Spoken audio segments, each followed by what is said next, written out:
போலி யாருக்கு தான் பிடிக்காது? இந்த போலி ரொம்ப ஸ்பெஷல் ஆச்சே.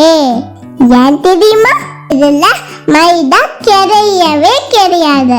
கோதுமை மாவுலயே இவ்வளவு சூப்பரா போலி வரும்போது எதுக்கு மைதா யூஸ் பண்ணணும்?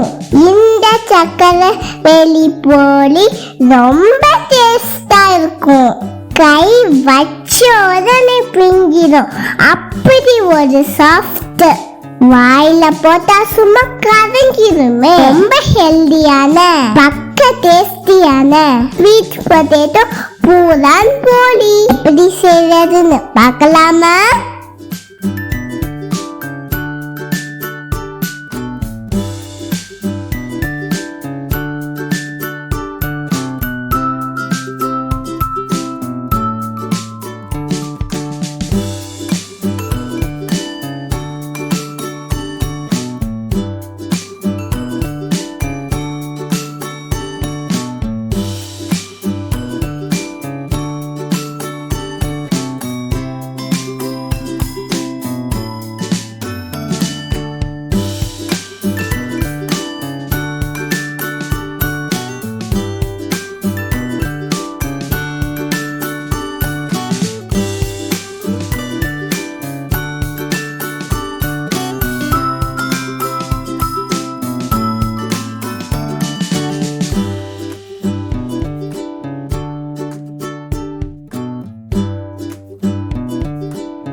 ட்ரை பண்ணி பாருங்க, உங்களுக்கு இது கண்டிப்பா பிடிக்கும். எங்க சேனல்ல பார்த்து எங்க ரெசிபிஸ் ட்ரை பண்ற எல்லாருக்கும் ரொம்ப ரொம்ப ரொம்ப தேங்க்ஸ். இன்னும் சூப்பரான வீடியோல பார்ப்போம். Bye by.